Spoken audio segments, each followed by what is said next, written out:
आपदा भैया इस संसार की भौतिक वस्तुओं को देख करके किसकी जीभ लपरका लेती है? ध्यान देना, कौन प्रभावित होता है इस नकली संसार को देख करके? जिसके जीवन में भजन नहीं, जिसके जीवन में ठाकुर जी नहीं, तो वो प्रभावित होता है इस नकली संसार को देखकर। और इसकी प्राप्ति में ठाकुर जी के आगे हाथ जोड़ के प्रार्थना करे रोज, बोले महाराज मोह देवो ये सब। ठाकुर जी या दुर्दशाएं देखें या जीभ पे हंसे, बताओ ये मोते कहाँ मांग रहे हो? है जो असत्य है, जो कुछ भी नहीं है, ये मेरे सामने आकर के मुझे नहीं मांगता, ये संसार मांगता है। ठाकुर जी उसे फिर संसार दे देते हैं, बोले जा तू संसार में पड़ा रहे, और फिर उभरता नहीं है। कई युग बीत जाते वो पड़ा ही रहता है उस नरक में। बोलो राधे श्याम। इस दुखालय में पड़ा रहता है, इस दुख के समूह में पड़ा रहता है। पर ठाकुर जी, अच्छा फिर उसे ज्ञान होता है, बोले मैंने क्या किया, मैं तो बड़ा दुखी हुआ। ठाकुर जी कहते हैं बोए पेड़ बमूड़ के, हमारे ब्रज में कहते हैं भैया तो आम खाते खाए, जैसो बीज बोयो वैसो ही तो प्राप्त हो। इसलिए ये सावधानी रखे जीवन में। ठाकुर जी ने जो कृपा करके दिया उसमें संतोष रखो, चाहे थोड़ा दिया चाहे बहुत दिया, परंतु ठाकुर जी से संसार कभी मत मांगना। हर स्थिति में, चाहे झोपड़ी में हो चाहे महलों में हो, एक ही बात कहना ठाकुर जी से, ठाकुर जी हमें तो आप ही चाहिए।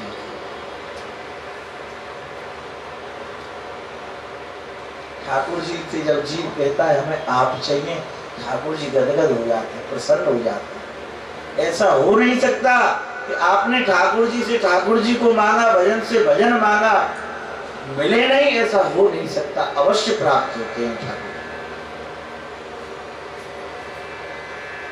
तो आठवीं भक्ति है ये। नवम सरल, नवमी सरल हृदय से रहना चाहिए,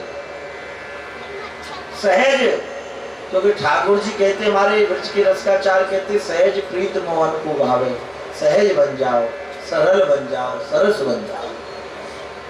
ठाकुर जी हमसे आपसे प्रेम करते हैं। फिर बोले ये जीव बड़ा सरल है, बड़ा नम्र है, तो गोविंद अपने हृदय से लगा के रखते हैं। जैसे माता पिता अपने पुत्र को हृदय से लगा के रखते हैं ना, और छोटा वाला खेलता रहता, पर माता की दृष्टि बच्चे पे रहती है, कहीं गिर नहीं जाए, है? कहीं गिर नहीं जाए, कहीं लग नहीं जाए।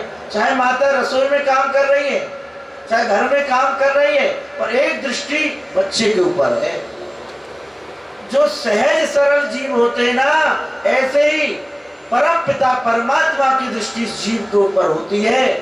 कहीं ये फंस नहीं जाए, कहीं ये गिर नहीं जाए, क्योंकि ये मेरा है, क्योंकि ये सरल है, ये सहज है, इसलिए ठाकुर जी उससे प्रेम करते। ये 9 प्रकार की बात। सांख्य योग का वर्णन करते हुए आगे श्री गर्भ स्थिति का वर्णन किया। कर्दम मुनि आदरणीय कपिल भगवान दिव्य उपदेश देकर के चलने लगे हैं। यहाँ माता देवहूति को मुक्ति प्राप्त हुई है, मोक्ष प्राप्त हुआ है, भगवत धाम के लिए पधारी है और जल के रूप में प्रकट हो गई है। बोलो राधे श्याम। यह तृतीय स्कंद की कथा आपने श्रवण की। कपिल भगवान गंगा के तट पर पहुंचे, जहाँ गंगा सागर तीर्थ के नाम से आज विख्यात है। समुद्र ने पूजन किया है, अभिवादन किया है, आसन दिया है और कपिल भगवान को विराजमान किया है। बोलिए कपिल भगवान की जय, कपिल भगवान की जय।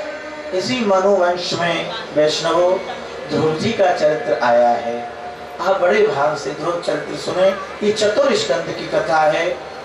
प्रिय व्रतो तान पादो सतरूपा पते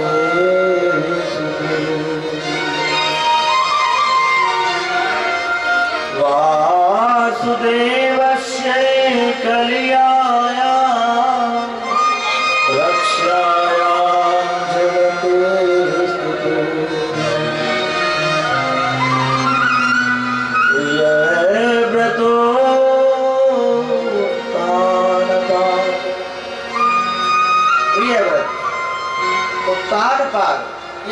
वंश का वर्णन है। उत्तानपाद कौन है? जो उल्टा आता है संसार में। जीव ही उत्तानपाद है वैष्णवों, ध्यान देना।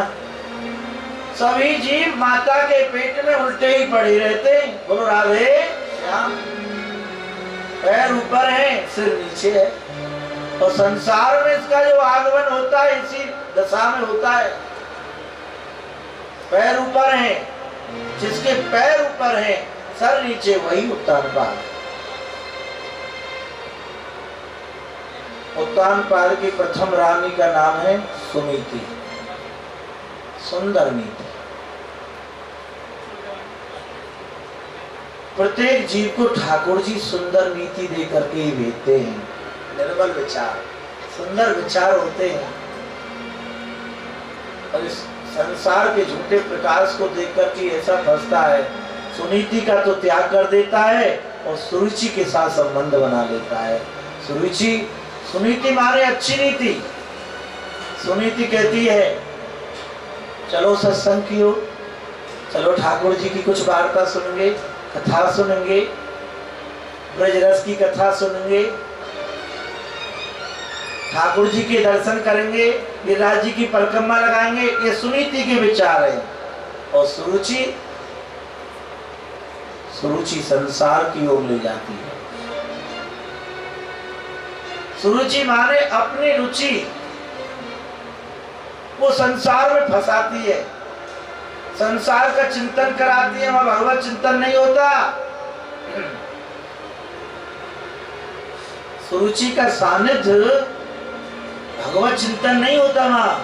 वहां तो भैया संसार का ही चिंतन चलता रहता है। हर सब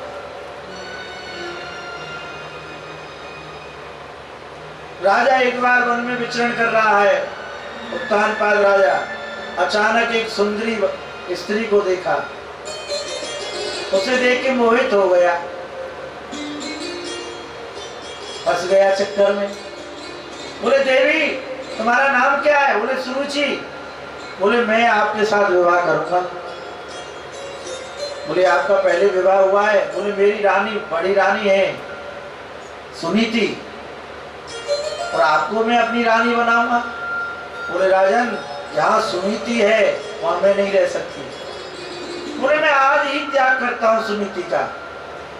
सुनीति का त्याग कर दिया, सुरुचि के चक्कर में फंस गया। ध्यान देना वैष्णव, अब तो जो कहती वही करता है।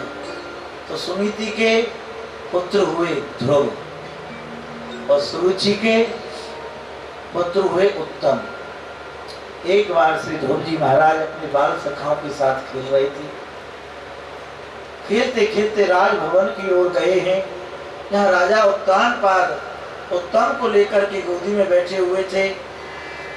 ध्रुव जी की इच्छा हुई मैं भी अपने पिता की गोदी में बैठूं। राजा उत्तानपाद की भी इच्छा हुई कि ध्रुव को मैं गोदी में बैठाऊं। जैसे ही दौड़ते हुए ध्रुव जी महाराज पहुंचे और गोदी में लेने के लिए तत्पर हुआ वो राजा, सुरुचि ने क्रोध भरी दृष्टि से देखा। राजा थरथर कांपने लग गया और ध्रुव जी का हाथ पकड़ लिया। बोले ध्रुव सुन बेटा, तू मेरा पुत्र नहीं है, मैं तुझे जन्म देने वाली तेरी मां नहीं हूं। और इस गोदी का अधिकारी कब बनेगा? जब मैं तेरी मां बनूं। तो सुन मेरी बात को, तू राजा की गोदी का अधिकारी नहीं है। तुझे बहुत व्यंग में, भाव से नहीं बोली है, व्यंग में बोली है। अच्छा, जो भाव का शब्द होता है वो भी अपने आप में दर्शन देता है, और जो हम और आप व्यंग में बोलते हैं ना, वो भाव अलग दर्शन। तत्काल पता चल जाता है हमको कि ये वाणी कहां से निकली है।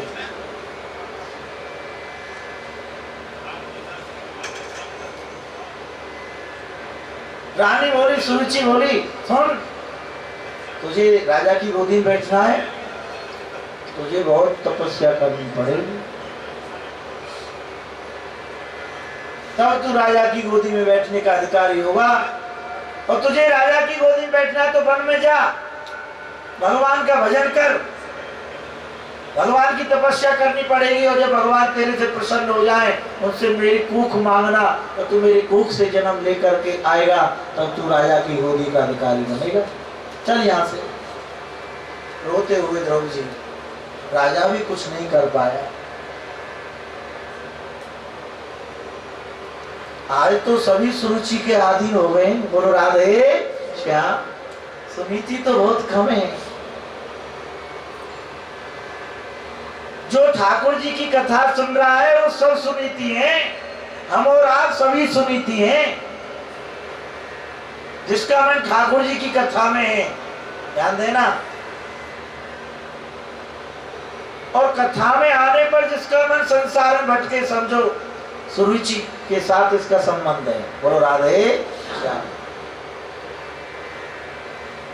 वैष्णव भक्ति स्वरूप माता और ध्रुव जी महाराज रोते हुए गए हैं। अनेक उनके सखाएं, माता ने, सुनीति ने हृदय से लगाया, पुत्र तू क्यों रोता है, क्या बात है? तेरे संग के सखाओं ने कुछ कहा, किसी ने तुझे गाली दी, फिर क्यों रोता है? बोले माँ कुछ नहीं, क्योंकि वो सुनीति के पुत्र हैं ध्रुव जी महाराज। बोले बेटा तुझे मेरी सौगंध है, आज पहली बार मैंने तेरे नेत्रों में अश्रु देखे। बता क्या बात है?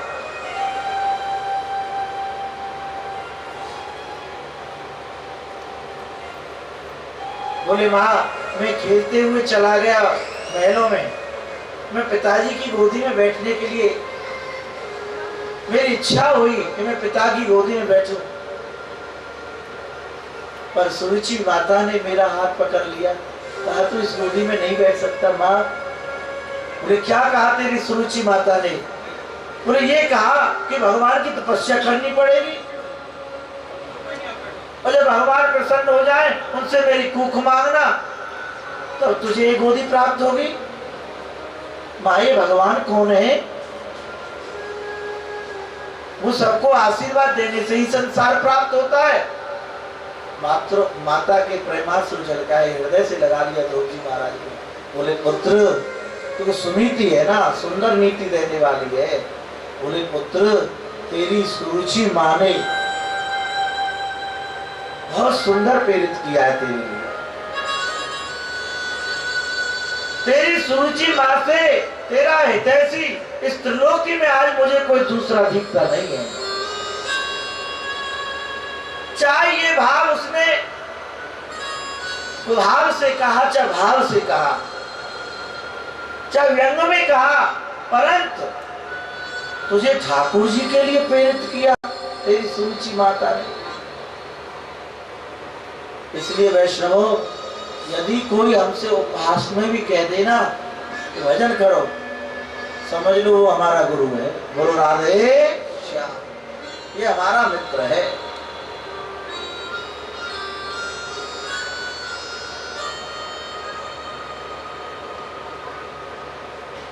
हमारे पूज्य बाबा से एक परदेसी आया, बोले महाराज ब्रजवासी गाली देते हैं।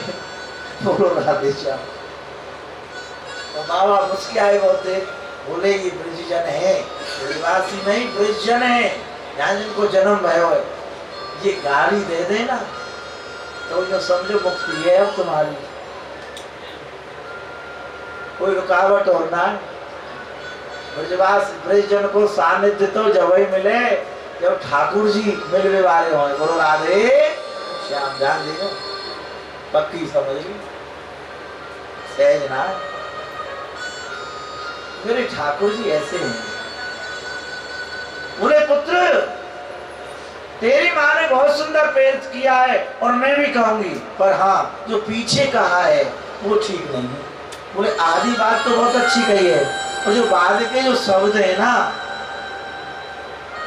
वो ठीक नहीं है।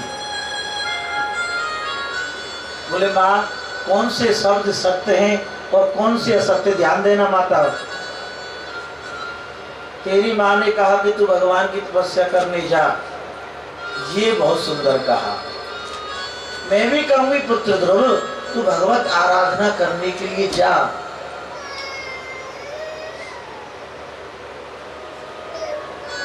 अरे भैया आगे आ जा, आगे आगे, तू तो ठाकुर जी की भक्त है।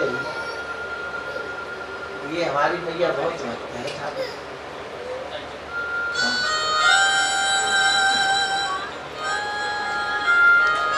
बड़ी कृपा भई है लालन जी की। बोलो राधे श्याम। ध्यान देना माताओ। बोले ये कहा तू भगवान की तपस्या करने के लिए जा, ये बहुत सुंदर कहा। और ये कहा कि भगवान प्रसन्न हो जाए, भगवान से संसार मांग लेना है, मेरी कुख मांग लेना, ये गलत किया है, ये ठीक नहीं कहा। बोले पुत्र मैं कहूंगी अब तेरे से, तू भगवान की आराधना करने के लिए जा वन में। ये तो एक झूठा वहम है, स्वप्न है संसार। यदि तू आराधना करने के लिए वन में जाएगा और मानो तेरी तपस्या से मेरे प्रभु प्रसन्न हो जाए, तो बेटा ध्रुव सावधान होकर के सुन, भगवान से भूल करके भी संसार नहीं मांग ले।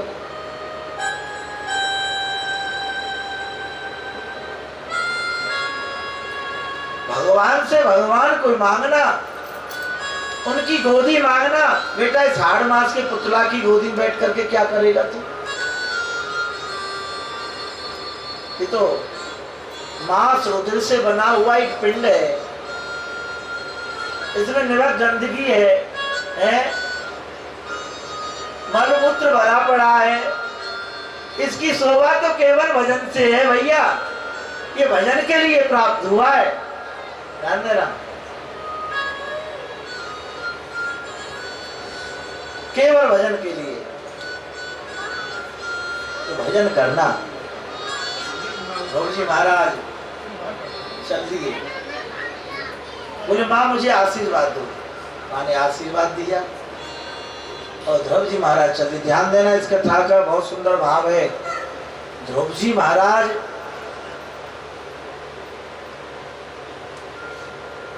ने गुरु नहीं बनाया कोई,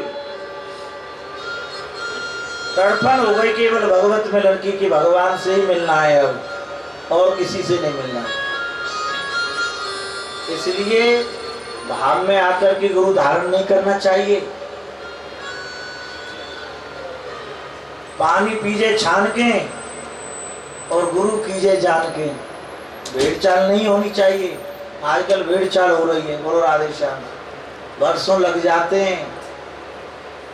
और जो सच्चे गुरु होते हैं ना, जो भगवान के जीव होते हैं, जो भगवत आराधना करते हैं, वो वर्षों लगा देते हैं कंठी देने में। बोलो राधे श्याम।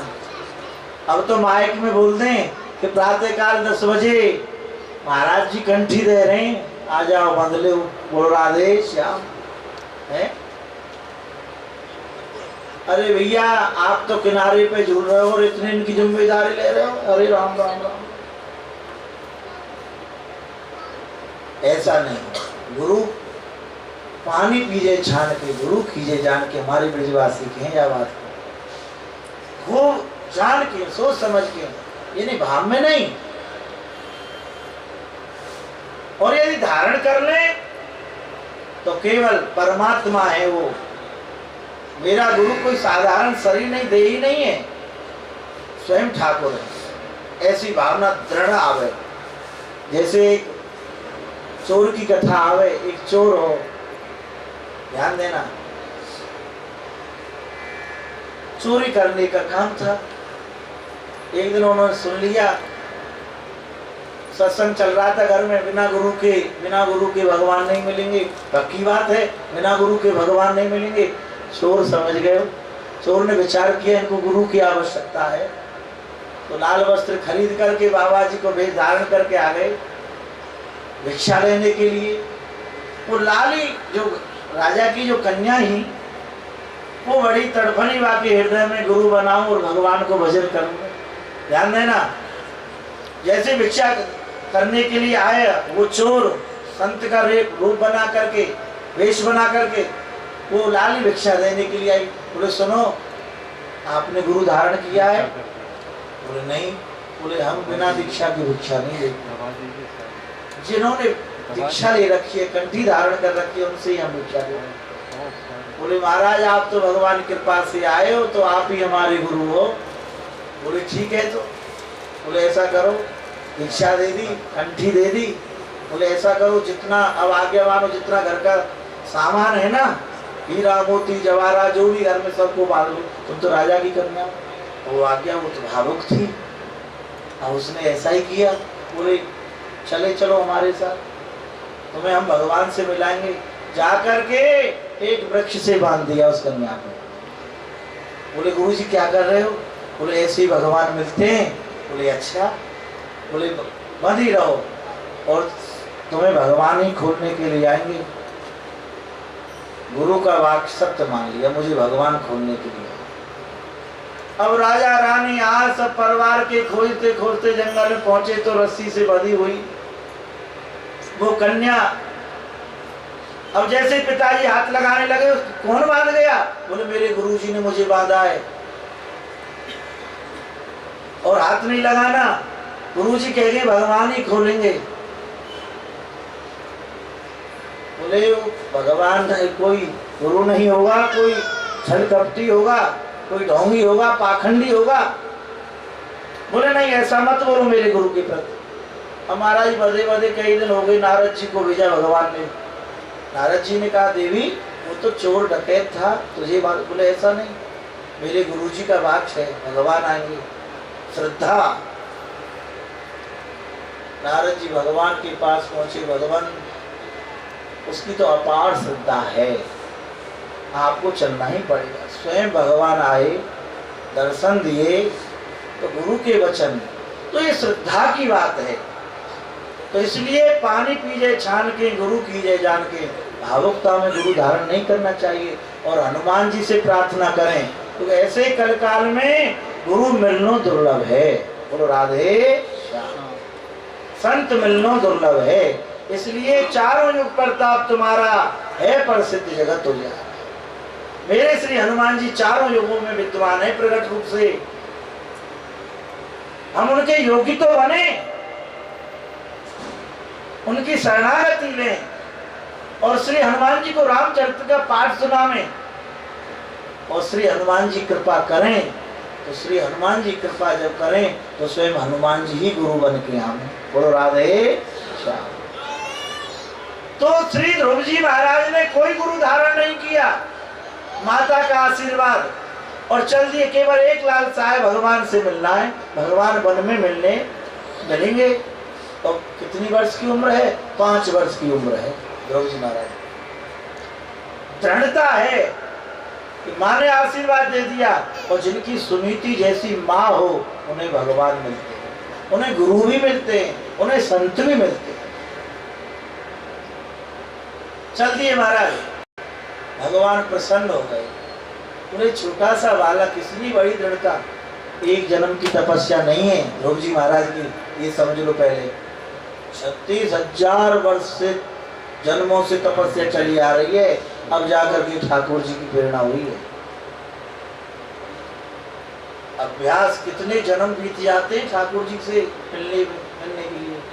अभ्यास होता है, आज ही से अभ्यास प्रारंभ कर दो। आज नहीं मिलेंगे तो कल मिलेंगे, इस जन्म में नहीं मिले तो दूसरे जन्म में मिलेंगे, और दूसरे जन्म में नहीं मिले तीसरे जन्म में मिलेंगे। गोपी कहती है 10वें स्कंद में, हम तुम्हारा पीछा छोड़ने वाली नहीं है, हम इस जन्म में आपका ध्यान करती हैं, आपकी धारणा करती हैं। और हे ठाकुर, हमने ऐसा सुना है कि जब आपकी धारणा करते करते हम प्राणों को त्यागेंगी तो दूसरे जन्म में भी आपकी धारणा बनी रहेगी। आप कथा में क्यों आए हैं? ध्यान देना, हम और आप कथा में क्यों आए हैं? हम कथा क्यों कर रहे हैं ठाकुर जी? ये सेवा क्यों मिली है हमको? पहले भी ये सेवा हमको मिली, आज भी यही सेवा है, आगे भी यही सेवा है। और आप सब ठाकुर जी की कथा तक क्यों आए? पहले भी आप आए हैं, इसलिए आज भी आए हैं। बोलो राधे। भैया हमारे श्री शत्रुघ्न बाबा हैं, बड़े मस्त बाबा हैं, वो हमसे बड़ो प्रेम करें। यहाँ सब ऋषिकेश में विराजमान है, ब्रज में रहे, बरसाने के नजदीक। ध्यान देना,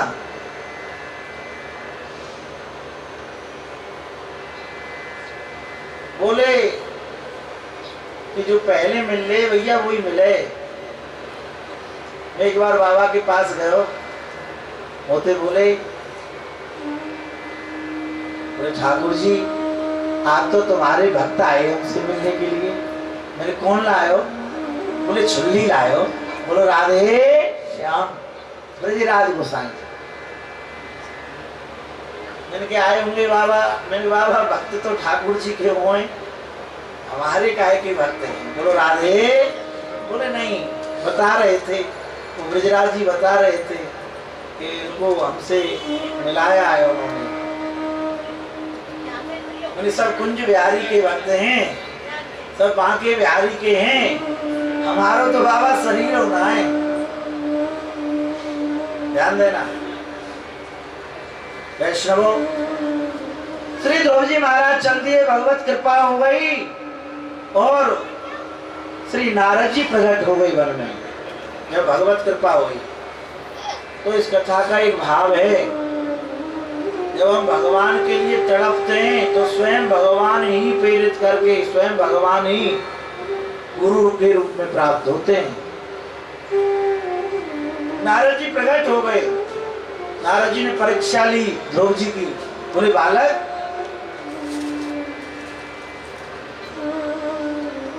कैसे चले आए इस बियाबान जंगल में, वन में? यहाँ हिंसक जी विचरण कर रहे, तुम्हारा भक्षण कर जाएंगे, उनको खा जाएंगे। बोले महाराज मैं भगवान की प्राप्ति के लिए आया हूँ, ठाकुर जी से मिलना है मुझे प्रभु से मिलना है।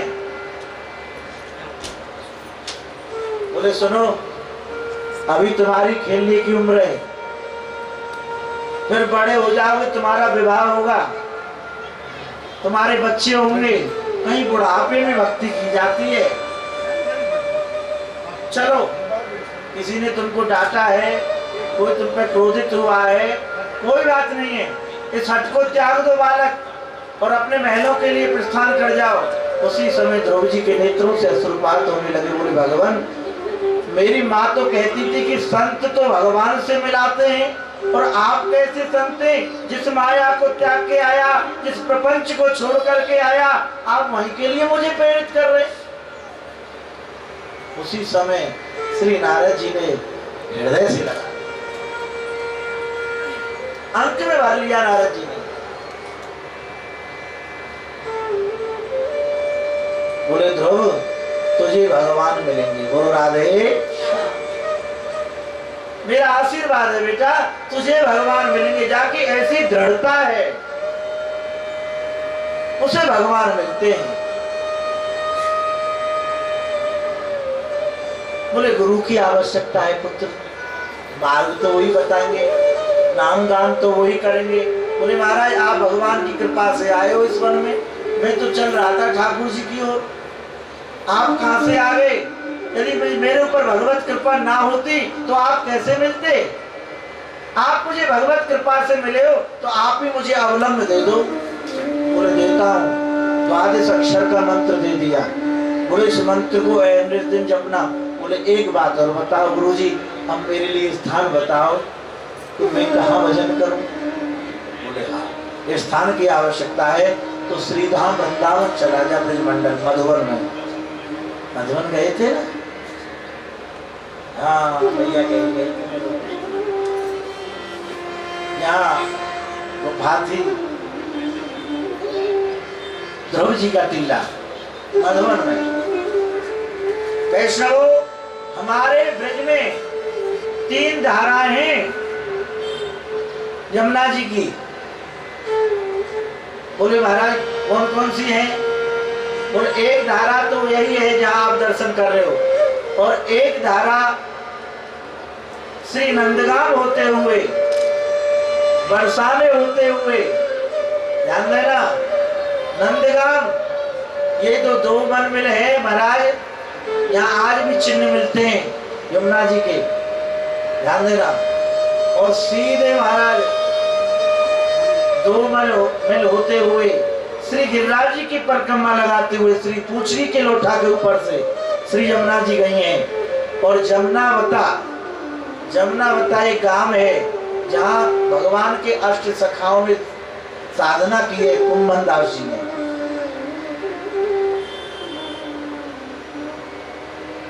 एक धारा, दूसरी धारा नौझील। आज नौझील वाजना होते हुए आई है। आज ये दो धारा तो गुप्त हो गई, अब एक धारा और है।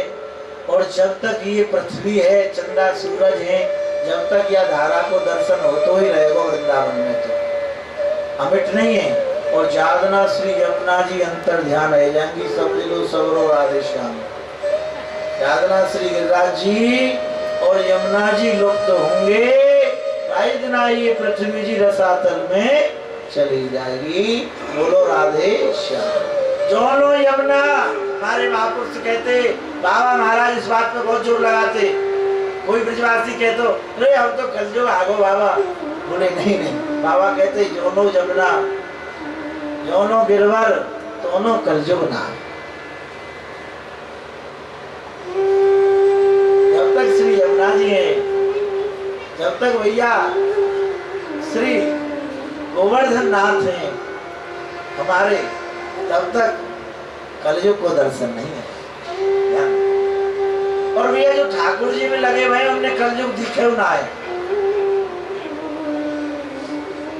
याली हमारे ब्रज में तो बिल्कुल ना दिखे, जो वास्तविकता में लाला से प्रेम कर रहे हैं। कलयुग तो उन्हीं दिखे जो लाला के पास में रहते हुए वो लाला से दूर है। बोलो राधे। और रात और दिन माया के चक्कर में पड़े हुए हैं। महाभाग महाभाग महाभाग, वहाँ फोन कर दिन भर एक की 84 के चक्कर में लगे हो रहे। बोलो राधे। हमारे ब्रज में ऐसे ब्रज जाने बरसों है जाए काउ तक फोन पे बात ना करें। बोलो राधे श्याम। ऐसा नहीं, फोन नहीं है उनके, और ठाकुर जी ने सेवक दे दी है, बोले तुम ही उठाते रहो। तो हमें तो कोई आवश्यकता है नहीं, तुम्हें आवश्यकता है। हमें तो ठाकुर जी की सेवा करनी, कथा करने ले जाओ कहीं, चाहे हम ब्रज में रहें, हमें तो सेवा करनी। बोलो राधे श्याम। रसखान जी महाराज कहते हैं कैसे रहे संसार में। रसखान गोविंद को यूं बजिए जैसे नागर को चितगागर में। बोले महाराज संसार में रहते हुए कैसे संसार निकले और भगवान कैसे याद आवे। रसखान जी ने बहुत सरल उपाय बता दिया। जैसे पनिहारिन पनघट से पानी भर के ला रही हैं और हाथ छोड़ करके चली आ रही हैं, गागर के ऊपर गागर, गागर के ऊपर गागर। देखो कितना सरल तरीका हमारे रसखान जी ने और महापुरुषों ने भी अपनी वाणियों से बताया है। बोले ये तो मंदमती वाले हैं। बोले महाराज छूटता नहीं है, छूटता नहीं है। अरे छूटता नहीं है कि तू ना छोड़ रो। सूरदास जी ने भी कहा कि सूरदास नलनी के सुआ तू कौन ने पकड़ो, तेने ही सब पकड़ रखे, तू कौन ने ना पकड़ रखे। बोलो राधे श्याम। तू ही छिप करो सबते। जैसे नल्ली आवे और तोता उल्टो लटक जाए पावन दे, अब तोता कहा समझे अज्ञानी। और हम सब तुम तोता ही तो हैं, जीव ही तो तोता है, उल्टो लटको है। अब वो कहा समझ रहो है तो मैं तो कहा पकड़ लियो पकड़ लियो पकड़ लियो। और वो अज्ञानता के वसीभूत, वो ये नहीं जाने कि मुझको काऊ ने नहीं पकड़ो, मैंने स्वयं पकड़ रखा। बोलो राधे। ऐसे ही हमारी तुम्हारी दुर्दशा है। हमने सब पकड़ रखे, हमको किसी ने नहीं पकड़ा है। हम उड़ना चाहें तो उड़ सकते हैं, एक क्षण में उड़ सकते हैं, पर उड़ना ही नहीं चाहते। हम तो यहीं पढ़ना चाहते हैं। बोलो राधे श्याम। जैसे नागर को चितगागर में दूसरे भाव में हमारे रसखान जी कह रहे हैं, जैसे हमारे ब्रज में पहले, अब तो घर घर में नल लग गए भैया। और जब से नल लगे ना आनंद खत्म है गया, जो समझो हमारे ब्रज में। पर हमारे ब्रज में गोवर्धन माई, कैठी गांव माई, नक्षत्रों भगवान के दर्शन करने के लिए आप गए हैं, आप ब्रज में विचरण किया है। कैठी की तरफ तो आपने, और आपने ब्रज यात्रा में कहीं कहीं देखा होगा माताएं जल भर के ला रही हैं, गागर के ऊपर गागर, गागर के ऊपर, और हाथ छोड़ के चली आ रही हैं। बात करती हुई चली आ रही आपस में। और उनसे पूछा जाए घर, बोले क्या चर्चा चल रही थी मार्ग में, वो बता नहीं पाएंगे, क्योंकि वास्तविकता में उस समय मन चर्चा में नहीं, चर्चा तो कर रही थी पर चर्चा में नहीं था, मन गागर में था कि कहीं ये गिर नहीं जाए, कहीं ये गिर नहीं जाए, कहीं ये गिर नहीं जाए। ऐसे ही सहज साधन हमारे रस्तों ने इस कलयुग में बताए। भैया ऐसे ही इस संसार में रहते हुए लक्ष्य ठाकुर जी को बना के रखो। ठाकुर जी कहीं मेरे से वियोग नहीं कर जाए, कहीं मेरे से दूर नहीं चले जाए, कहीं मैं संसार में फंस नहीं जाऊं। संसार में रहते हुए भी ठाकुर जी का लक्ष्य रखो। अपने जीवन में लक्ष्य परमात्मा को बना लो, इतना सा आपको करना है। जैसे नागर को चित गागर। ध्रुव जी महाराज को अवलंब दिया, वृंदावन में चले जाओ, मधुबन में, वहां भजन करना यमुना जी किनारे। तो यमुना तट पर आकर बैठ गई महाराज और स्मरण करने लगे, वंदन करने लगे, मंत्र का जाप करने लगे। ओम नमो भगवते वासुदेवाय, ओम नमो भगवते वासुदेवाय, ओम नमो भगवते वासुदेवाय, ओम नमो भगवते वासुदेवाय।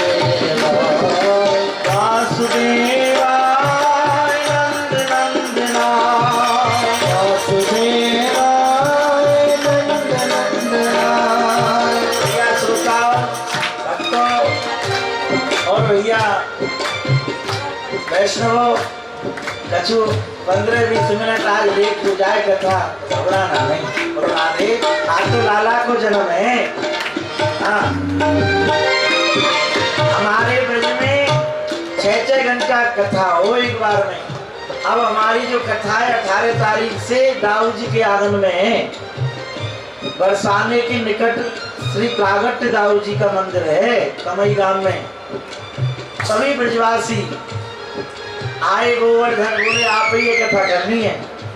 अरे मैं क्या कथा सुनाऊंगा? बोले ना, बोले महाराज बहुत सुन रही और जो आनंद आवे ना आपकी कथा में, मैं चलो बाल बाल रीझ रहे तो ठाकुर रीझ रहो। बोले 18 तारीख से कमई करेला में कथा है।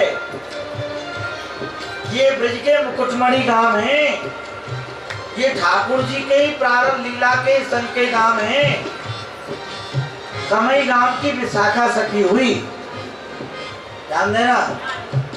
यहाँ स्वयं दाऊ जी प्रागट हुए, दाऊ जी के मंदिर में ही 18 तारीख से कथा है।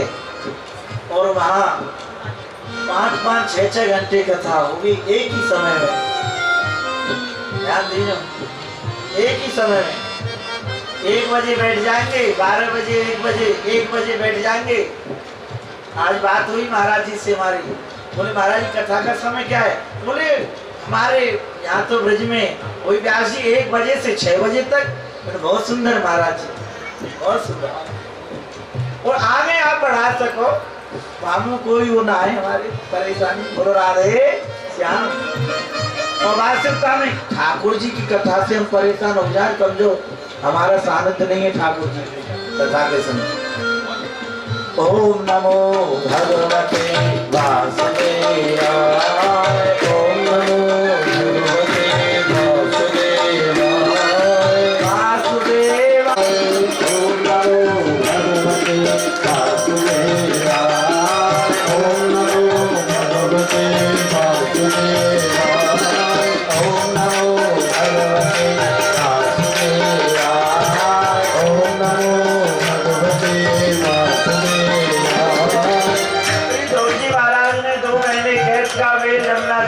किया। 2 महीने केवल जमुना जल ग्रहण किया, 4 महीने हो गए महाराज।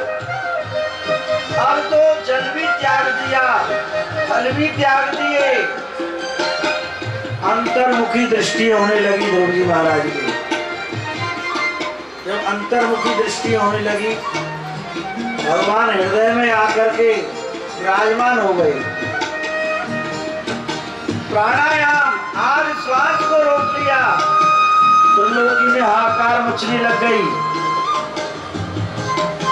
सबके महाराज श्वास देवताओं के रुकने लगे तो क्योंकि भगवान आकर के हृदय विराजमान हो गए, देवताओं में हाहाकार मच गई, भगवान की शरणागति हुई। भगवान ये सब क्या हो रहा है, ये आपकी क्या लीला है गोविंद? बोले भगवान कहते हैं देवताओं ये मेरी लीला नहीं, ये मेरे भक्त ध्रुव की लीला है।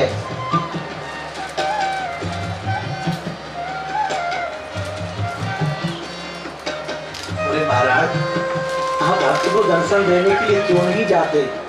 बोले मैं दर्शन देने के लिए नहीं जाऊंगा, मैं तो ऐसे भक्त के दर्शन करने के लिए जाऊंगा। समझ गए? ये मेरे स्वरूप के, क्योंकि इसकी दृष्टि अंतर्मुखी हो गई है। जब तक हम बहिर्मुख रहते हैं ना तो हमको केवल बाहर की वस्तु दिखती है, ये झूठी वस्तु दिखती है। और जब हम एकाग्रता से अंतर्मुखी बनते हैं ना वैष्णवों, तो हमको ठाकुर जी का दर्शन का अनुभव होने लग जाता है। कभी किए?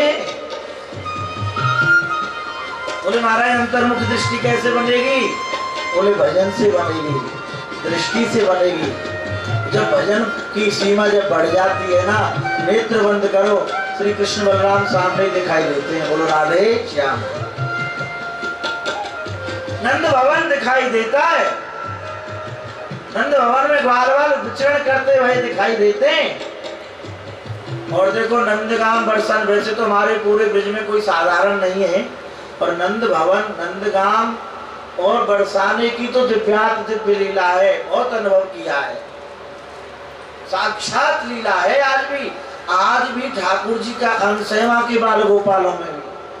आप देखना नंदगाम के बाल गोपालों को देखना और बरसाने की सखियों को देखना, बाल गोपालों को देखना, वो सब सहचरी जैसी लगे और ये सब ग्वालाई जैसे लगे। बोलो राधे। आज हूं क्योंकि किशोरी जी ने ऐसी कृपा करी है जीव के ऊपर, बचपन से ही हमको नंदगाम वारिन ने और बरसाने वारिन ने खूब लाड़ लगाया, खूब अपने हृदय से लगाया। अब तो पूरे ब्रज में हम तो बरसाने वाले कह के बोले, सब कोई जाने ना है कहा के महाराज, बोले बरसाने के संत तो बहुत से बरसाने के जानते, तो हम बरसाने में ही रहे बचपन से। और बरसानो जहाँ हर दिन रस बरसतो ही रहे। हमारी लाडली जी की जय बोले, सब बाल बाल बोलो बरसाने वाली, बरसाने वाली की नहीं, बरसाने वाली की जय। इनको नाम ही बरसावे वाली है। बोलो राधे। बरसाने वाली, जो रस बरसाती रहे वो बरसाने वाली।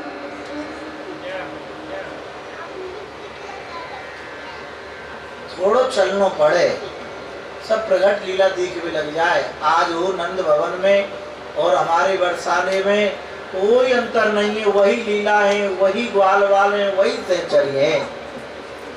ये तो सब बाहर को रूप है। हम जैसे आप जैसे उनके बाहर के स्वरूप ने देख के 1 2 3, क्योंकि किशोर जी उनने बाहर को रूप दिखावे कि ये लायक नहीं है बरसाने के, ये लायक नहीं है नंदगाम के, तो ठाकुर जी ऐसी लीला कर दे ग्वाल वालन के माध्यम से तो असत्ता है जाए। ध्यान देना। खुद वहां के ब्रजवास ब्रज के जन भी वो भी प्रवेश नहीं कर पाते बरसाने में नंदगाम में। एक मेरा मित्र है, यार समय भारत विख्यात का पूरे विश्व में विख्यात है वो। मैं गयो आके पास, मोते बोले हो, मैं नाम तो नहीं लूंगा, हाँ वो मोते बोले हो भैया कहा करें बड़ी स्थिति खराब है। मैंने कैसे? पहले तो मोते बोले हमें संग ले चलो। मैंने कि भैया ना ही कौन कर रहे हो, चलो। बोले भैया स्थिति बड़ी खराब है, वो पंडा पुजारी बड़ो मांग है। मैं समझ गया उनकी आंखों पतन शुरू है गए, क्योंकि यहाँ की दृष्टि ऐसी है ही नहीं। किशोरी जी ने ये भगा दियो माते में से। हमारे बहुत से ब्रजजन हो भाग्य लीला को नहीं जान सके, क्योंकि ठाकुर जी क्योंकि माया को चिंतन करने वाले ठाकुर जी फिर वह माया में फंसा दें कि तू फंसे हो रहे हैं माया में। कि जो इच्छा करे हो मनमाई, प्रभु प्रसाद कुछ दुर्लभ नहीं। जो चाहोगे वह मिलेगा, संसार चाहोगे संसार मिलेगा, और ठाकुर जी से ठाकुर जी को चाहोगे निश्चित निश्चित निश्चित ठाकुर जी मिलेंगे। भाव मिलेगा, श्रद्धा मिलेगी, संत मिलेंगे, और सब लता पता मिलकर के फिर जब देख लेना क्या को भाव एक नंबर है, तो लता पता, ब्रज रानी, श्री यमुना जी, श्री गोवर्धन नाथ जी और ब्रज के जितने संत हैं सब वापस ढुर जाएंगे। बोले अब तो प्राप्त हो जाएंगे। बोलो राधे, सही होगी बात। तो ध्रुव जी महाराज पे श्री यमुना जी कृपा भई, अंतर्मुखी भई भजन के प्रभाव से, और भगवान ने अंतर्मुख से अंतर्मुखी हुए, अंतर ध्यान हो गए हृदय से। तो श्री ध्रुव जी महाराज घबरा गए, और जब घबरा गए ध्रुव जी महाराज, ध्यान देना, चटपटी लगी ध्रुव जी महाराज को, और नेत्र खोल करके देखे तो सामने भगवान।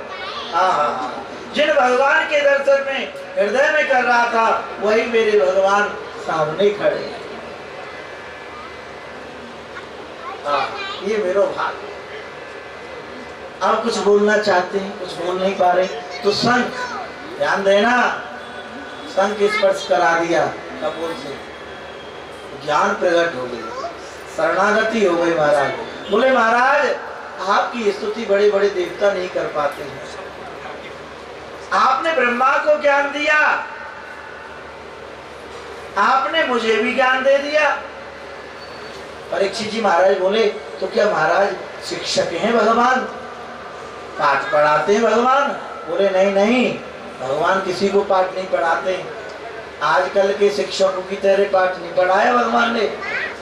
भगवान तो संकल्प है, भगवान संकल्प मात्र से ही जीव में ज्ञान भर देते हैं। दृष्टि गोचर होते ही जीव में ज्ञान आ जाता है, भगवान जिसकी ओर देख लें। ध्यान देना। ध्रुव जी महाराज को गोदी में बैठाया, बोले पुत्र ध्रुव क्या चाहिए? बोले कुछ इच्छा नहीं महाराज, और सब कुछ तो मिल गया मुझे, आपकी गोदी की इच्छा थी, आपकी गोदी मिल गई मुझे। बोले महाराज अब मैं संसार की गोदी में क्या करूंगा बैठकर? और महाराज ये कामना वासना तो तब तक जागृत रहती है जब तक आप नहीं मिलते, और जब आप सामने होते हो ना, वाणी बंद हो जाती है, काम करना बंद कर देती है वाणी, और कामना वासना जल करके भस्म हो जाती है। मैं ठाकुर से क्या मांगू, क्या नहीं मिल गया? जब तक हम ठाकुर जी की सेवा से दूर रहते, एक अनुभव करना जीवन में, जब तक हम ठाकुर जी से सेवा से दूर रहते हैं जब तक हमको कामना जागृत रहती है, ये चाहिए वो चाहिए ये चाहिए, और जब हम ठाकुर जी की सेवा में पहुंचते हैं ना, सब बेकार लगता है। बोले महाराज कुछ सेवा बताओ, कुछ सेवा बताओ, संकोच मत करना। तो कहा सेवा बताऊं? बोले राधे श्याम, सर्वस्व तो सामने हमारी गोदी में बैठे हुए हो, राधे श्याम, सर्वस्व तो हमारी गोदी में बैठे हुए हो, ये कहा सेवा करेंगे? और जो बताएंगे ये करेंगे नहीं। बोले बताओ? बोले भजन करो, ठाकुर से प्रेम करो, यही है, और कहा करोगे तुम? राधे, क्योंकि जीव कुछ करने योग्य नहीं है, और जो करना चाहिए वो करता नहीं है। भैया ठाकुर जी नोटों से नहीं रीझते, ये तो संसार रीझता है। ठाकुर जी सोने चांदी हीरान से नहीं रीझते, ये तो संसार रीझता है। ठाकुर जी तो भाव से रीझते हैं, श्रद्धा से रीझते हैं। चाहे तुलसी दल चढ़ाओ ठाकुर जी पर, चाहे हीरा चढ़ाओ, भाव के बिना कुछ भी चढ़ाया हुआ ठाकुर जी स्वीकार नहीं करते। और जो अपार श्रद्धा धारण करके जब ठाकुर के सामने कर जाते, तेरा तुझको अर्पण, ठाकुर जी उसे हृदय से ठाकुर जी समझने चाहिए, ठाकुर जी जानने चाहिए कि हाँ वास्तविकता में ये मेरो है, ये सब वस्तु को मेरो ही माने, तब ठाकुर जी ग्रहण करें। हम भारतीय सब कहते रहे सब ठाकुर जी को, सब ठाकुर जी को, हम ठाकुर जी के, हम ठाकुर जी के, पर यहाँ में कितनी सच्चाई है ये तो हमारा हृदय जाने। बोलो राधे। रोज आरती बोले, ओम जय जगदीश हरे, में आवे महाराज तन मन धन सब तेरा है, सब तुम्हारा है। हाँ, देशबंधु जी कह रहे हैं, बोले महाराज उल्टो है, भीतर से झोंके सब मेरो, वैसे तुम्हारे। बोलो राधे, ध्यान देना। बोले भगवान कोई इच्छा नहीं रह जाती, जब आप सामने होते हो तो सब कामना जल के भस्म हो जाती हैं। बोले सुनो, तुम्हारी कामना नहीं है मैं जानता हूं, फिर भी संसार है और संसार के लिए, और जो मेरा भक्त होता है ना उसे मैं ऊंचे पद पर बैठाता हूं। नारद जी की कृपा हुई, मैं तुम्हें प्राप्त हुआ, तुम 36,000 वर्ष तक इस पृथ्वी का राज करोगे, और फिर उसके बाद तुम्हारे लिए मैंने एक लोक की रचना की जिसे ध्रुव लोक से जानेंगे। आज भी महाराज तारे के रूप में चमकते हैं, ध्रुव लोक चमक रहा है, यह है भगवान की भक्ति का प्रभाव।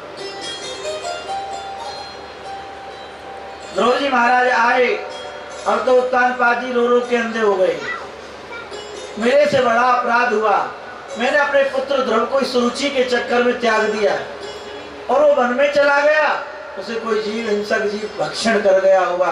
उसी समय नारद जी आए हैं, राजन रोने का समय नहीं, आनंद का समय, आनंद का समय, रोने का समय नहीं।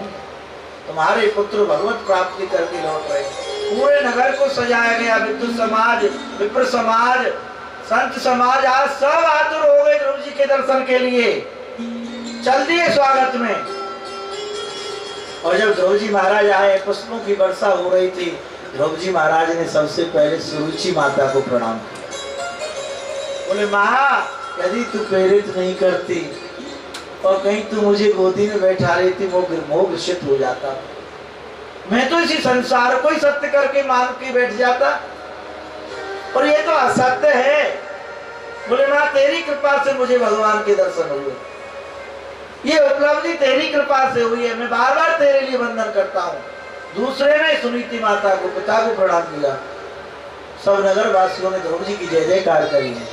जहाँ पर कृपा राम की होई, जहाँ पर कृपा राम की होई, जहाँ पर कृपा करे सब कोई, जहाँ पर कृपा करे सब कोई, जहाँ पर कृपा करे सब कोई।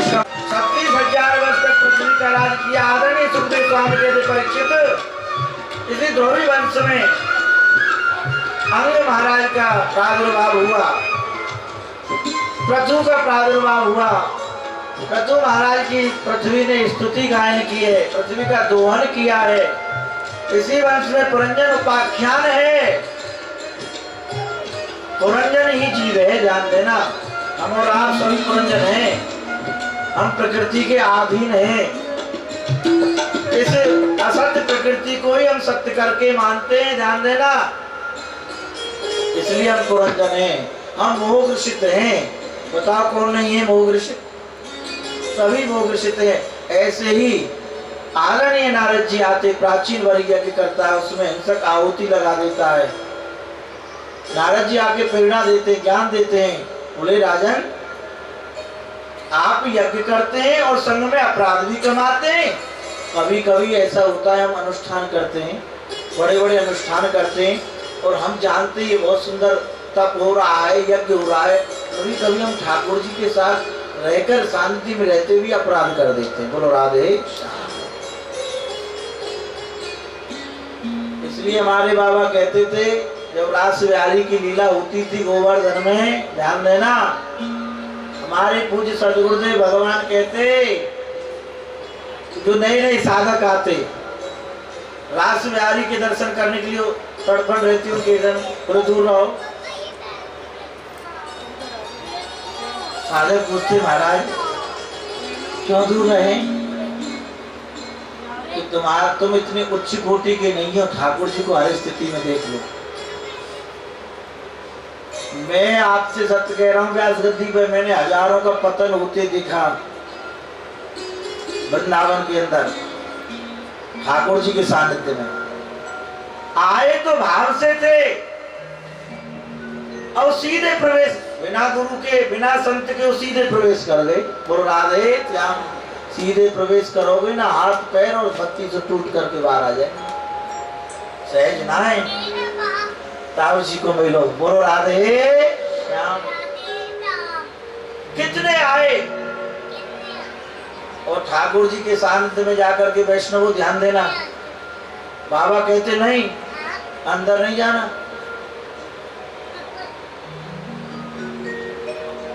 बोले महाराज क्यों? श्रृंगार घर में नहीं जा सकते हम ठाकुर जी के? बोले भैया ठाकुर के सामने दर्शन करो, तुम्हारी इतनी उच्च कोटि की स्थिति नहीं है जो अंदर तुम दर्शन कर सको। ये तो साक्षात लीला है, भीतर भी साक्षात लीला आप देख पाओगे ठाकुर जी की। अब स्वरूप हैं, बिना श्रृंगार के खेल रहे हैं, कूद रहे हैं, गाड़ी दे रहे और आपकी भावना कहीं गड़बड़ हो गई और ये तो ठाकुर जी ने गाली दे दी, ये तो प्रिया जी ने गाली दे देंगे, वहीं तेरे पतन शुरू हो जाएगा। बोलो राधे। कहा तो ठाकुर जी की श्रद्धा और कहा, इसलिए बाबा सावधान करते थे। तो वैष्णव आदरणीय श्री नारद जी इसी कथा को सुना रहे प्राचीन वरी को। बोले तुम अपनी मनमानी कर रहे हो, किसी संत से किसी महापुरुष का तुमने सानिध्य नहीं लिया और यज्ञ करने के लिए चल दिए। तुमने कितने हिंसकों की हत्या कर डाली। बोले राजन सुनो, अंतमति सगति, जैसा करता वैसा ही पाता है। देखो आकाश मंडल की ओर जितने हिंसक जीवों की तुमने आहुति दी है, ये सब तुमसे बदला लेने के लिए अपने अपने सींगों को पहना रहे हैं। आकाश दिव्य दृष्टि से दिखाया नारद जी ने, देखो अंतमति सगति। अरे राधे राधे।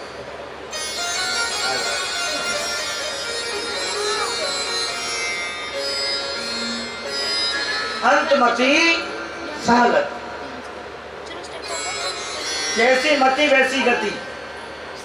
बोले पुरंजन उपाख्यान सुनाता हूँ।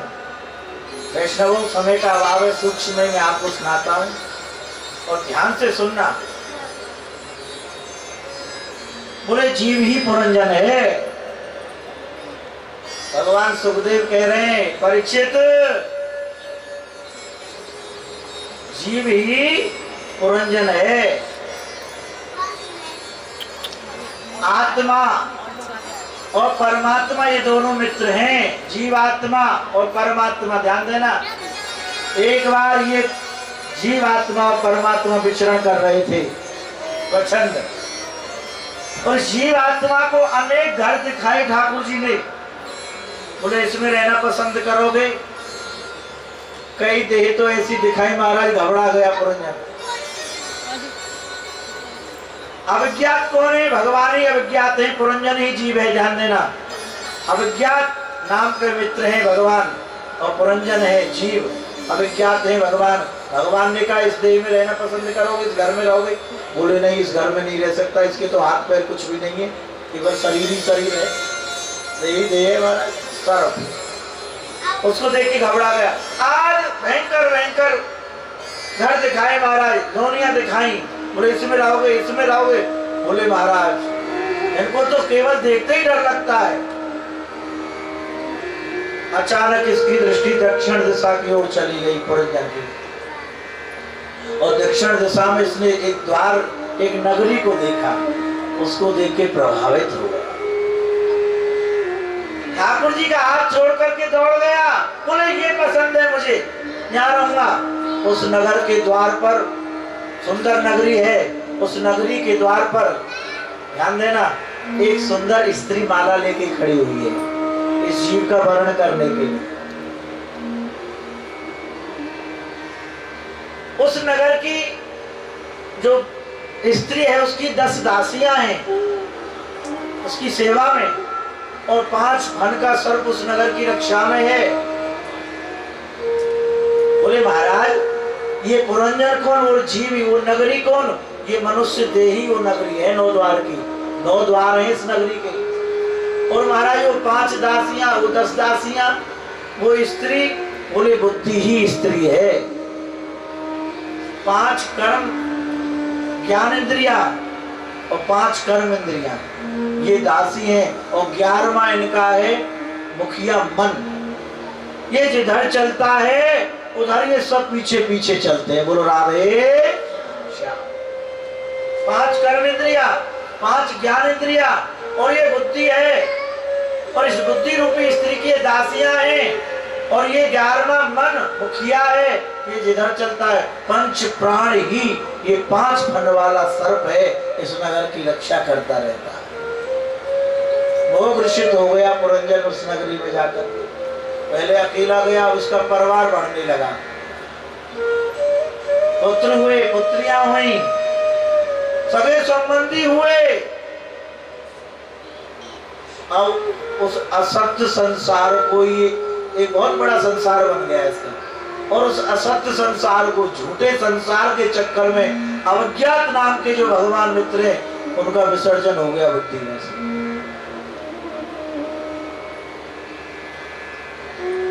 रात दिन केवल अपने परिवार की सार संभार में लगा रहता है, उसकी चिंता में लगा रहता है। और स्त्री जो बुद्धि रूपी स्त्री है उसके नचाए पर नाचता रहता है। वो कहती है बैठ जा, तो बैठ जाता है। ये कहती है खड़ा हो जा, तो खड़ा हो जाता है। और एक बार राजा पुरंजन शिकार खेलने के लिए चला गया अपनी मनमानी से, बुद्धि नाराज हो गई। स्त्री जो है पुरंजन की वो नाराज हो गई और उसको नाना प्रकार से मनाने लगा। कभी पैर दबाता है उसके, कभी पंखा करता है उसके, है?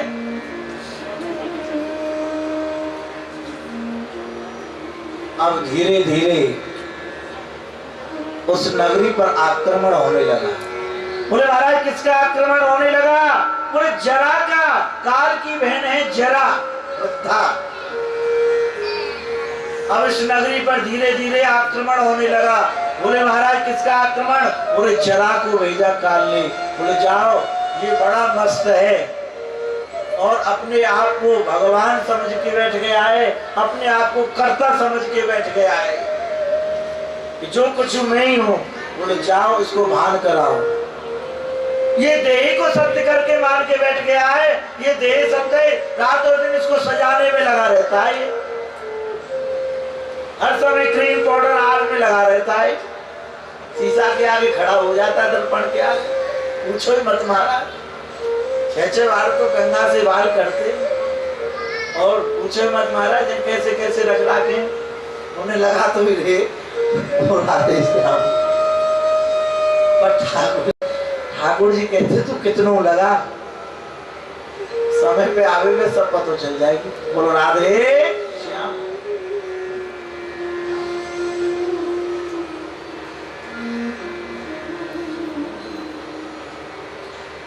वैष्णव भक्ति स्वरूपा माताओं, जरा ने आकर के आक्रमण किया नगर के ऊपर,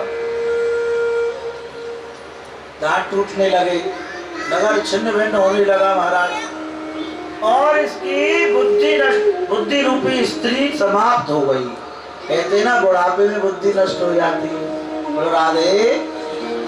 बोले भैया बुढ़ापा है, बुद्धि काम ना कर रही, बुद्धि नष्ट है, कहेंगे ना है बोला। तो मानो सबसे पहले स्त्री मर गई और उसके वियोग में नाना प्रकार से। बोले भैया बड़ा ज्ञान था भैया, समय की बात है, छिन्न भिन्न होने लगा। स्त्री मरी तो उसमें मोह ग्रसित था, उसका चिंतन करता है। इसलिए जो बात पीछे बीत जाती है ना, उसका चिंतन नहीं करना चाहिए। ये अज्ञानता है, इससे बड़ी अज्ञानता कुछ नहीं है। क्योंकि हमारे संत कहते पीछे की विचार अब आगे की संभाल कर। बोलो राधे। तो भैया पीछे की विचार दे, अब आगे कहा करना है, समय बहुत कम है, आगे की संभाल कर, आगे कहीं जाना भी है। ये यात्रा तो समाप्त होने वाली है। फिर दूसरी यात्रा प्रारंभ होगी।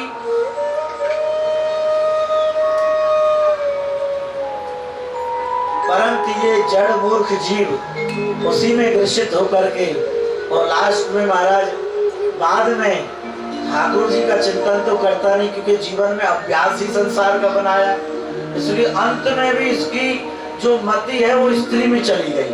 और राधे श्याम तो दूसरे जन्म में नारद जी कहते हैं वो स्त्री बन गया, उसको स्त्री देह प्राप्त हो गया। अब उसका विवाह हुआ, उस समय परिवार हुआ, परंतु वहां उसने बहुत व्रत धारण किए स्त्री देह में। उसने स्त्री देह में बहुत व्रत धारण किए, बहुत तपस्या की, पतिव्रता व्रत को धारण किया। और जब उसका पति का देहांत हुआ तो सती होने को तत्पर हुई हो, और जब सती होने को तत्पर हुई वो स्त्री पतिव्रता, तभी भगवान अवज्ञात नाम की साधना, जब जीव साधना करता है ना इस देह में, चाहे पुरुष देह हो चाहे स्त्री देह हो, तो भगवान उसे मिल जाते हैं। बोलो राधे। संत के रूप में मिल जाए, सतगुरुदेव के रूप में मिल जाए, अवश्य मिल जाए। कहीं ना कहीं उसकी साधना है, तब संत मिले, तब गुरुदेव मिले, वैसे ही ना मिले।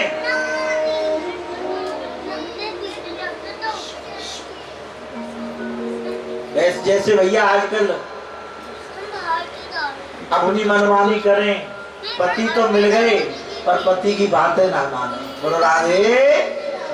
ऐसे ही आजकल गुरु तो मिल गए पर गुरु की आज्ञा को पालन नहीं हो रहा। तो जो अपने पति को पालन नहीं करे आज्ञा को, क्योंकि हम देही में देही को मानते, पति देही है, देह नहीं है, स्वयं श्री कृष्ण है। और जब वो निकल जाते हैं ना तो ये देह पड़ा रह जाता है। वो बोलने वाला जिसके साथ हमारा संबंध है वो तो श्री कृष्ण है, ऐसे ही गुरु है। ध्यान दें, थोड़े थोड़े निकाले आए, थोड़े थोड़े क्या हुआ। बोलो गोविंद भगवान की जय। लाडली लाल। आजकल माताएं बाल खुले करके डोल रही हैं, इससे ज्यादा और क्या दुर्भाग्य होगा है। तो ठाकुर जी कथा सुनते सुनते इतने दिन हो गए। ये अपराध है, क्योंकि मुझे कोई लोग तो है नहीं आपसे। मेरे खेत पे तो बरसोगे ना भैया, मेरे खेत पे तो गिरिराज जी बरसेंगे। बोलो राधे श्याम। ओ मत बरसियों कहो ना, वो तुमसे कोई लेनो देनो ना, तो वो तो कथा करवे आए हो, वो कथा के नहीं भैया ठाकुर जी के। और जो सत्य, हमारे महाराज जी कहते हैं सत्य को मत छुपाना, नहीं तुम बंधन में पड़ जाओगे। और आजकल तो पूछो ही मत महाराज, पूछो ही मत। अब क्या करें महाराज, युग चल बोले महाराज समय है, और ठीक है तो काहे को तड़फन लग रही है ठाकुर जी से मिलने की। ठाकुर जी जैसो बनना पड़ेगा, तुम्हें पात्र बनना पड़ेगा। पात्रता नहीं है, बरसात तो संग होती है, कृपा तो जीव मात्र पर ऐसी हो रही है ठाकुर जी की, पर पात्रता धारण करना है, पात्र बनना पड़ेगा। जैसो पात्र को भी है उतनी जल भरेगा वहां। हम देखें पर ठीक नहीं है ये सब, रोधक है। ठाकुर जी के भक्त को छुप के रहना चाहिए, छपना नहीं चाहिए।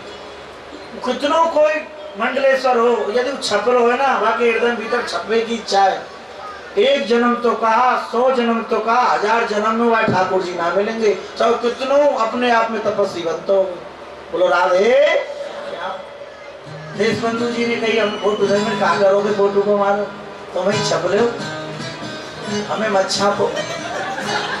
बोलो राधे श्याम।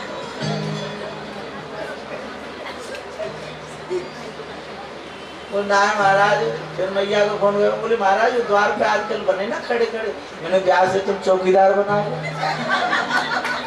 है। हाँ हाँ, लंबे लंबे फोटो खींच दें और द्वार पे लगा दें, आओ व्यास जी स्वागत कर रहे। और व्यास आए विष्णु रूप आए, व्यास जी का स्वरूप विष्णु का होता है, ऐसा शास्त्र कहता है। तो भेड़ चाल है, भेड़ चाल, भेड़ चाल। बोलो राधे श्याम। और जब तक आजकल व्यास जी ने उछेलना पड़े, जब तक फूट ना दिखे, बोलो राधे श्याम। हाँ, प्रचार नहीं किया कुछ, बोलो राधे श्याम। हमारे बाबा कहते इस प्रचार से बचना, ये प्रचार युग है। दूसरा नाम धरे बाबा ने प्रचार युग। पूरे जो प्रचार के चक्कर में रहेगा वो प्रचार नहीं रह जाएगा, लटके हुए बैनर में। बोलो राधे श्याम। अब तो ठाकुर जी की ओर बढ़ो भैया, इच्छा मत रखो कछु। अल्प जीवन है, थोड़ा जीवन है, तो आगे हमको जाना है, सबको जवाब देना है। तो कहने का तात्पर्य यही है, अंतमति सगति। स्वयं भगवान प्रकट होकर के आ गए, मित्र ठहरो। स्त्री ने पीछे देखा, पतिव्रता थी, तब भगवान आए। हम चाहना तो ठाकुर जी की कर रहे, पर हमने कभी भीतर झांक के देखा हमारे गुण कैसे हैं, हम भीतर से कैसे हैं। अनमोल रत्न की चाहना कर रहे हो, असंभव असंभव असंभव, कभी नहीं हो सकता ऐसा, कभी नहीं हो सकता। हम कितने भी बन लें, ठाकुर जी तो हमारे ब्रज में कह रहे मोर तो चिते चिताए हमें भैया। बोलो राधे, वो बने ना आके, वो बने भैया हमें पहले थे। और अपनों को ठाकुर संसार थोड़े में दिखा देते, जो 100 वर्ष में देखते ना, उससे ज्यादा 1 वर्ष में सब कुछ दिखा देते, 1-2 वर्ष में पूरे देख ले, हम भटक ना जाए बाद में।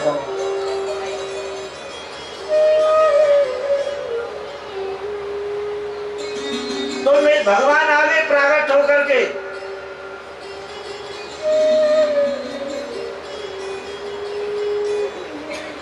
बोले मित्र ठहरो। स्त्री ने देखा पीछे को, अरे आप कौन है महात्मा जी? बोले भूल गए, मैं ही तो तुम्हारा सच्चा मित्र हूं, मैं ही तो हूं तुम्हारा। ये तो सब नकली हैं, और फिर ये तो हर जन्म में बदलते रहते हैं, हर जन्म में पुत्र, हर जन्म में है वैष्णव। नाभी जी राजा हुए, आ रही है पंचम स्कंद में कथा,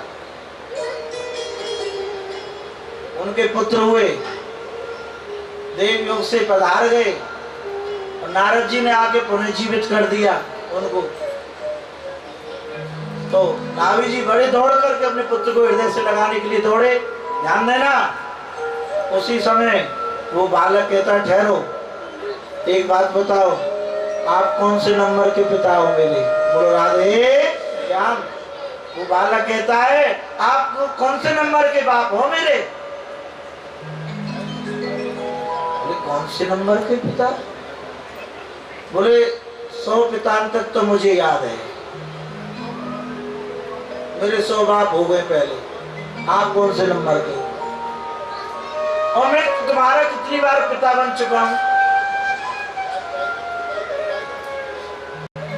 उसी समय ज्ञान हो गया। बोले महाराज हम तो इसको ही सत्य करके मान रहे थे। इसलिए आदरणीय नारद जी कहते हैं प्राचीन भरी अंतमति सगति। भगवान ने ज्ञान दिया, बोले ना तुम स्त्री हो, ना तुम पहले पुरुष थे, मैं और तुम सदैव मान सरोवर में विचरण करने वाले दोनों अंश हैं। उसी समय शरणागति हो गई। आज भी हमारे ब्रज में आप जब नंदगाम बरसाने से गोवर्धन की ओर चलोगे, बीच मार्ग में सीपलसो है, वहां सती मैया का मंदिर है। ज्यादा दिन पुरानी बात नहीं, ज्यादा 40-45 वर्ष हुए होंगे, वहां माँ सती हुई हमारी, वहां भगवान आए प्रकट होकर। हमारे पूज्य पिताजी बताते हो लाला हम दौड़े दौड़े गए गांव से, शंख घड़ावल आज आकाश में हमने आवाज सुनी कानों से, हमारे पूज्य पिताजी ने बताया हमको।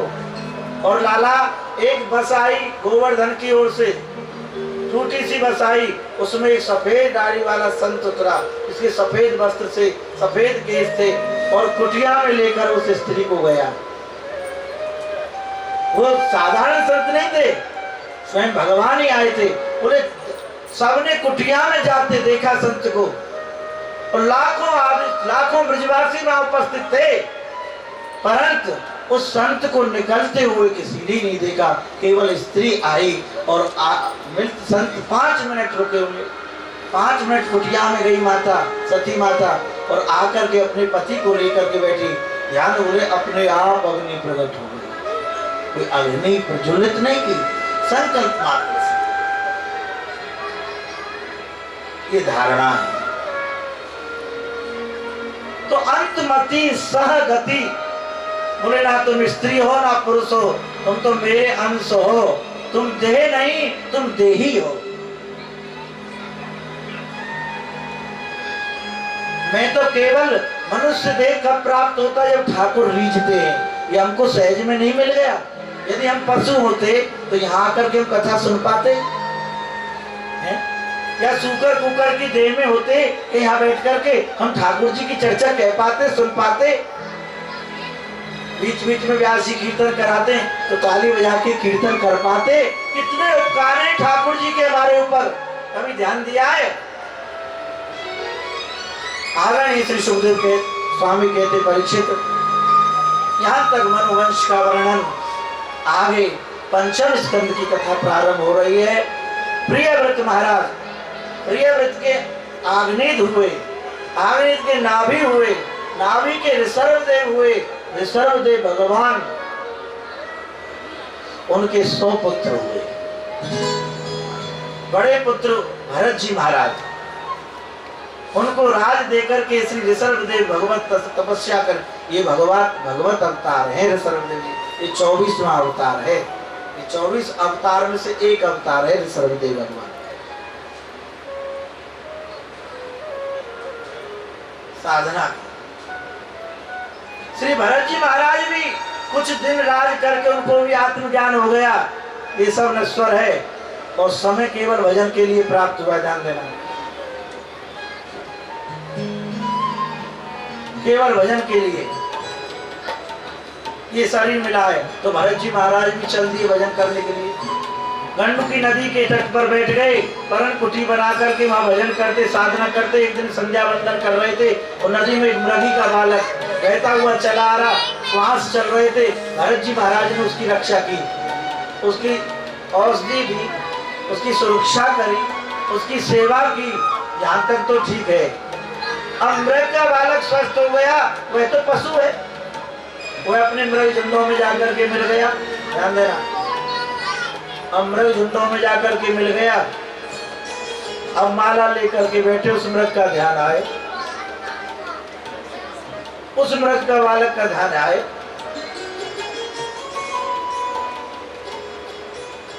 माला हाथ में ले, मृग बालक ध्यान आए।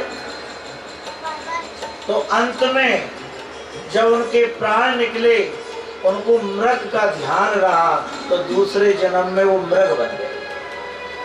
भजन तो किया था, और भजन का फल याद रखना माताओं, वैष्णवों, भजन का फल कभी निष्फल नहीं होता।